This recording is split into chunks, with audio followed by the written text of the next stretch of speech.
Kehidupan bertani dan berkebun tentu memerlukan benih tanaman yang terbaik.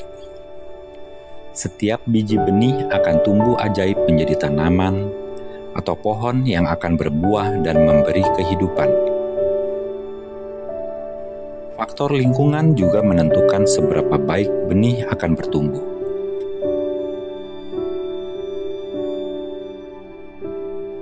Jika benih baik tidak ditanam di tanah yang baik, maka akan sulit untuk dapat bertumbuh baik. Benih ini adalah kabar baik, Injil Kristus.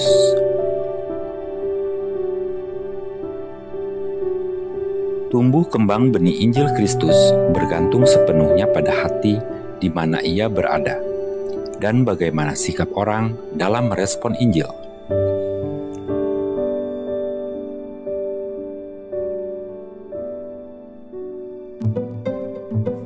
Seumpama tanah pinggiran jalan, adalah hati yang tidak mampu menerima Injil karena hatinya direnggut oleh roh jahat.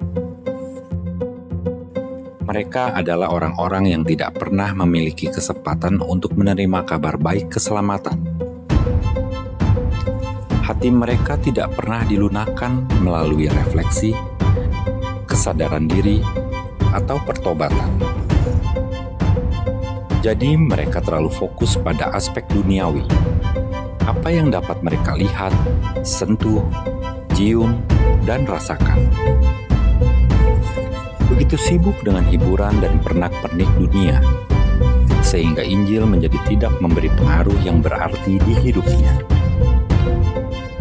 Seumpama tanah berbatu. Tanah yang terlalu berbatu, tidak ada jalan bagi akar tanaman masuk ke tanah untuk memperoleh makanan. Inilah orang-orang yang mendengar dengan cepat merespon Injil. Mereka sangat tulus, tetapi Injil menemui perlawanan ketika akan berakar di hati mereka. Orang-orang ini akan jatuh ketika mereka mulai mengalami rasa sakit dan kesukaran. Mungkin karena mereka percaya bahwa mengikuti Yesus harus mengalami pertentangan dan keresahan. Atau mungkin karena tidak tahu bagaimana menempatkan kepercayaan mereka kepada Tuhan. Akibatnya mereka tidak dapat menumbuhkan akar yang dibutuhkan untuk bertahan ketika hidup menjadi rumit.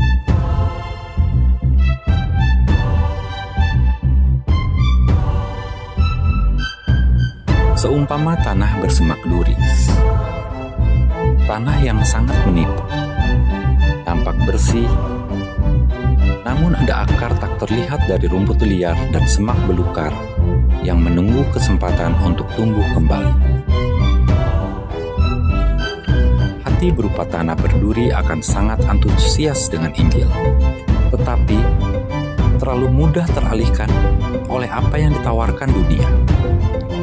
Mereka begitu sibuk menangkap segala hal sehingga mereka lupa akan apa yang harus mereka pegang. Godaan ini bukan kesalahan dalam diri sendiri, tapi justru itu yang mengalihkan perhatian mereka. Ketika hati tidak dapat membedakan antara apa yang bermanfaat dan apa yang merusak, maka kekuatan yang merusak akan menguasai semuanya. Tetapkan kembali prioritas kita dan tidak cukup satu kali. Seperti rumput liar, begitu kita mencabut satu, ada ribuan kekhawatiran yang menunggu untuk menggantikannya. Berfokus pada Injil adalah suatu keharusan bagi kita.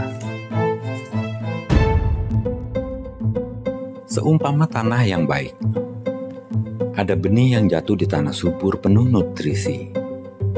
Ini akan menumbuhkan akar yang kuat. Tanaman tumbuh indah dan menghasilkan buah yang berlipat ganda dari apa yang ditaburkan.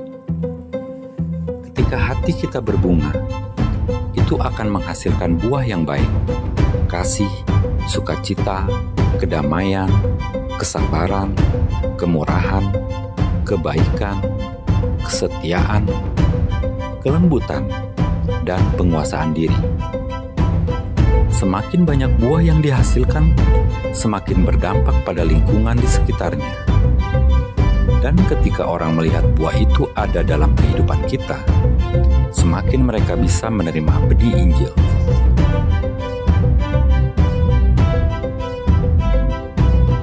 Seumpama apakah hati kita saat ini? Yesus selama 3 tahun di akhir hidupnya menabur kabar keselamatan dengan hasil yang beragam.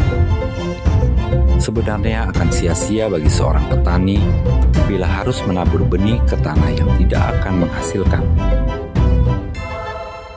Tetapi petani itu sangat berharap, dan dia bersedia melakukannya. Yesus tidak membedakan antara tanah yang layak dan yang tidak layak. Dia memberikan kasih karunia dan Injil sebanyak mungkin karena Dia begitu rindu oleh keinginannya untuk melihat kita diperdamaikan dengan Tuhan. Di masa kini, gereja adalah petani atau penabur benih. Adalah tugas kita di dunia untuk menabur benih Injil sesuai amanat agung.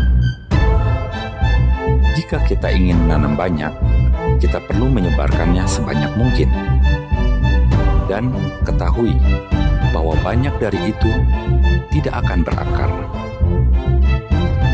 Jika kita mencoba dan menerka tanah mana yang paling mungkin untuk mendukung pekabaran Injil, kita bisa salah. Kita perlu menyebarkan Injil seluas mungkin. Itulah cara untuk menghasilkan jenis panen yang ingin dilihat oleh Tuhan. Jadi ada 2 tanggung jawab kita sebagai orang percaya, yaitu untuk bertumbuh dengan menyiapkan hati yang bersih, sehat, terawat, dan juga sebagai penabur dengan memberitakan firman Tuhan. Kita adalah ladang Tuhan, dan Dia mencari kita agar menghasilkan buah. Kita juga petani Tuhan, dan Tuhan ingin kita menabur benih Injil, memperluas ukuran ladang dan hasil panennya. Tuhan Yesus memberkati.